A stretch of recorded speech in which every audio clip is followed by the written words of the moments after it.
તો દહેગામમાં બે વ્યક્તિના શંકાસ્પદ મોત બાદ સરપંચ માનસિંહ ઝાલાએ આરોપ લગાવ્યો છેલ્લા 10 વર્ષથી પોલીસમાં રજૂઆત કરી હોવાની તેમણે વાત કરી છે। તેમણે એ પણ આરોપ લગાવ્યો કે પોલીસ અમારું સાંભળતી જ નથી। સ્થાનિક પોલીસને બુટલેગર હપ્તા આપે છે અને બુટલેગરો પાસે ધંધાના પૈસા ન હોય તો પોલીસ પૈસા આપે છે।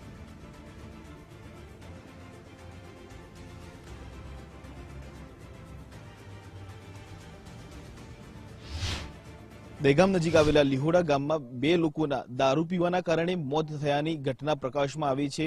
આખા ગામની અંદર હાલ ચકચાર મચી જવા પામી છે। મારી સાથે માનસિંહભાઈ ઝાલા છે, લીહોડા ગામના સરપંચ છે, તેમની સાથે વાતચીત કરીશું। સાહેબ, રાજ્ય આખાની અંદર આ સ્થિતિ છે, લીહોડામાં પણ આવો ઘટનાક્રમ થયો, અનેક લોકોના મોત નિપજ્યા છે, એમાં બે લોકો હાલ એમના મોત થઈ ચૂક્યા છે, અન્ય લોકો સારવાર હેઠળ છે। કેવી રીતે જુઓ છો? કારણ કે આખા વિસ્તારની અંદર દારૂ પીવાથી જો મોત નિપજતું હોય તો ગામની સ્થિતિ શું છે, શું કહેવા માંગો છો?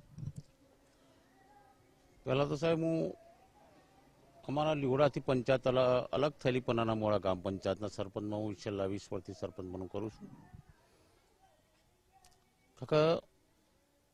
દારૂ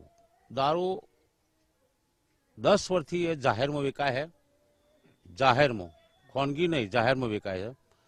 અને બુટલેગરો બે ફોર્મ ધોરા દિવસે દારૂ લઈને લોકોને આલવા આવે છે, ધંધો કરાવડાવે જોડે રહીને। એમાં આપણે પોલીસ સ્ટેશનમાં રજૂઆત કરીએ તે છતાં પણ કોઈ ધોન તો દોરતું નથી હાલ ઘડીએ। કારણ કે કાલે હું લગભગ ઉત્તરાયણનો દિવસ હતો, એટલે હું 4 વાગે ઘરે આવ્યો હતો। ઘરે આવ્યો ત્યારે આ બધા વાત સાંભળી કે ભાઈ લીહોરા ઓટલા ઉપર બે દારૂડિયા પડી રહ્યા છે। પછી ઘરે આવ્યો તો અમારા કુટુંબના અમારા કાકા દીકરા હતા, એ પણ પેલી હાલતમાં હતા।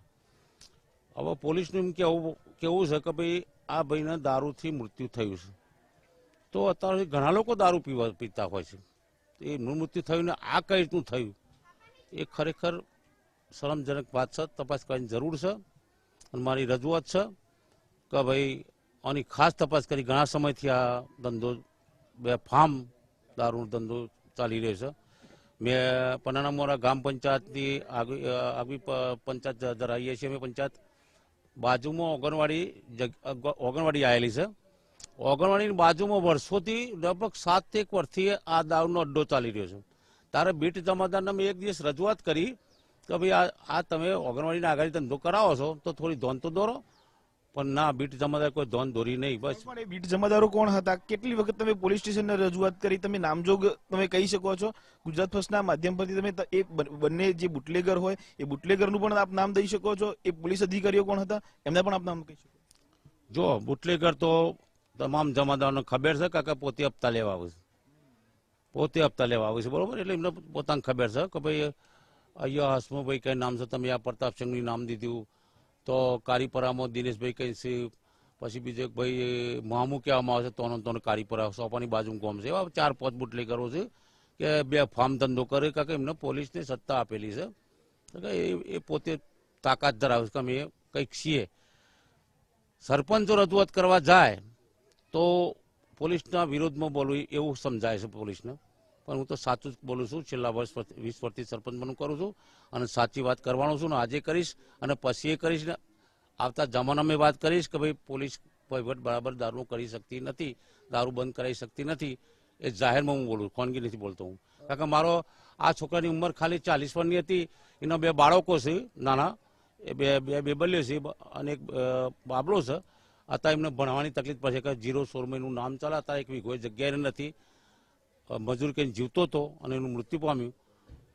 તો પોલીસને મારે ખાસ વિનંતી છે કે ડીએસપી સાહેબ હોય, કલેક્ટર સાહેબ હોય, કમિશનર સાહેબ હોય, સ્થાનિક બીટ જમાદારો બદલવાની ખાસ જરૂર છે। અહીંયા બહારના મૂકો, અહીંયા ગામના તાલુકા જોવું જ નહીં। આ બધા જે જમાદારો એ મૂકવામાં આવ્યા છે ટોટલી તાલુકા લેવલના છે અને ગામડાના છે, એટલે એ પોતે વહીવટ કરે છે દારૂનો, પોતે જ।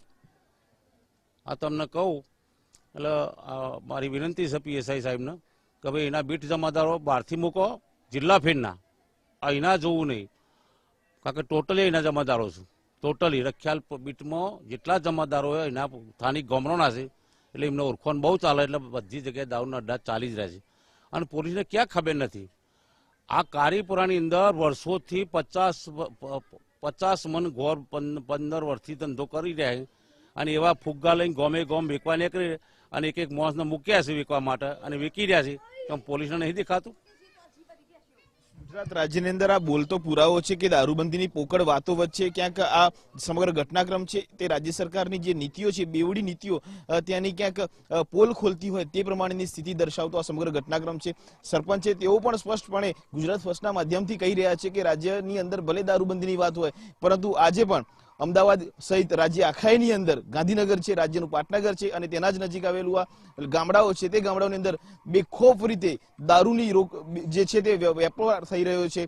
દારૂનું જે છે પ્રમાણ વધી રહ્યું છે. લોકો વેચાણ કરતા અટકાતા નથી. ક્યાંક ને ક્યાંક આ જે નીતિઓ છે તે નીતિઓ પર કડક થવું પડશે. સમાજમાં ક્યાંક દાખલો બેસે તે પ્રમાણે રાજ્ય સરકારે હવે કાર્યવાહી કરવી પડશે. કારણ કે ક્યાં સુધી આવા યુવાન લોકો જે છે તેમના મોત થશે, રાજ્ય સરકાર તપાસના નામે જે છે તે કામ કરશે, તે સૌથી મોટો એક સવાલ છે. હાલ તેઓએ જે કહ્યું કે આખા ગામની અંદર છેલ્લા 20 વર્ષથી જે બુટલેગરો બેફામ બન્યા છે તે બુટલેગરોને આખરે પોલીસ કેવી રીતે પકડશે, ક્યારે પકડશે તે પર સૌ કોઈની નજર છે.